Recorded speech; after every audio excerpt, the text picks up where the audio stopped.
more sense when I came across what a dark historian was. These people are very subtle. They are literally hiding behind history as their dog whistle.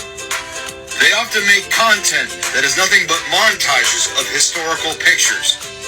They almost always use certain... So the question is, why do we see so many alt-right and neo-Nazi accounts doing montages of pictures set to music? And there's a few different answers to these questions that we can touch on.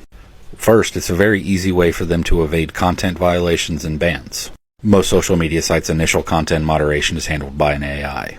And a lot of these AIs are not sophisticated enough to pick up a picture and music as a dog whistle. Especially when they use pictures that are historical, but not outwardly graphic. Templars, Crusaders, German military, Spartans, things like that. Pictures that they feel extrude masculinity and power without showing actual direct violence and grotesque content.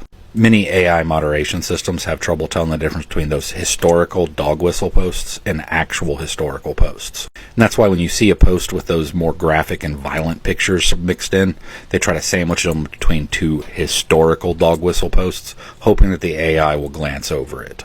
The second reason is just for the sake of the dog whistle. If they know what they're looking for and what the dog whistle is, it gives them a way of finding each other's accounts.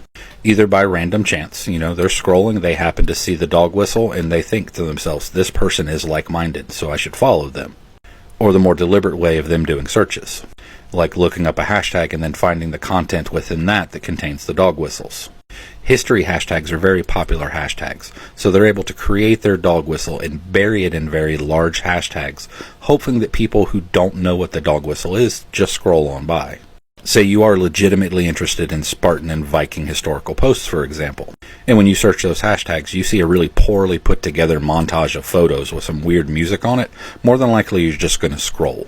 So the average person who doesn't know the dog whistle just thinks that this person doesn't know how to make content. The person who put up the montage is just learning how to make content, or they just threw something up because it's a social network, who cares? But the thing is, while you're scrolling, you may not follow that person, but you may just give them that pity like. And that pity like is what brings us to the number 3 reason why they do it. And that reason is recruitment into the alt-right. Because we like to think of the alt-right as dumb, we don't notice a lot of their recruitment techniques. We think to ourselves, why would anyone fall for that? And we brush it off. But in reality, the alt-right and neo-Nazis have perfected their recruitment techniques. And that perfection is why the alt-right pipeline exists. They know that social media uses algorithms based on what you interact with. And they know that if you interact with their content, even just watching the video to see what it is, that those social networks are going to push more of their style content to you. They know that if you give them that pity-like, thinking that they're just someone who's into history like you are, that the algorithm is going to show you more content like theirs. And if you follow them, thinking they're just someone into Spartan or World War II history, even better for them. Because now, you're fully on the digital pipeline. You followed them, you interacted with their content, the algorithm's going to push more to you. And that's why those little accounts that post the montages of pictures, look at their following versus follower account, and notice how similar they are. Because they're going to follow you back quickly. Because that does 2 things. First, it tells the algorithm that you are both mutually interested in each other's content. It puts you on their radar so they can interact with your content, hoping that it shows you more of their content. And 2, it opens up the ability for them to communicate to you through direct messages. So as that algorithm is feeding you more of their content, they're watching your engagement with their content. Are you a person that's showing up in their notifications, liking or commenting on their stuff, thinking it's just history posts? They're reading your comments, and they're trying to figure out, do you understand the dog whistle, or are you on the fence? If they think you understand the dog whistle, they're going to test that through chat by sending you more dog whistles and seeing how you react. If they don't think you see the dog whistle, they're still going to try to chat with you and see if they can find an in. And over time, they're going to slowly expose you to more and more of their dog whistles and propaganda. They're going to work on finding your insecurities and your weaknesses and using that to tailor their propaganda and dog whistles specifically to you. And now that person is fully on the alt-right pipeline, and it happened in such a way that they never knew it happened to them. Now the history posts are the most glaring example of these, but they do it with other topics too.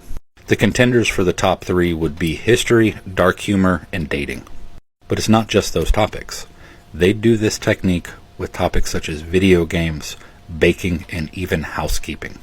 You've seen alt-right housekeeping and baking accounts on TikTok and YouTube. They just call themselves trad wives, presenting themselves with a really dressed up 50s aesthetic and talking about the great life of being a stay-at-home mom.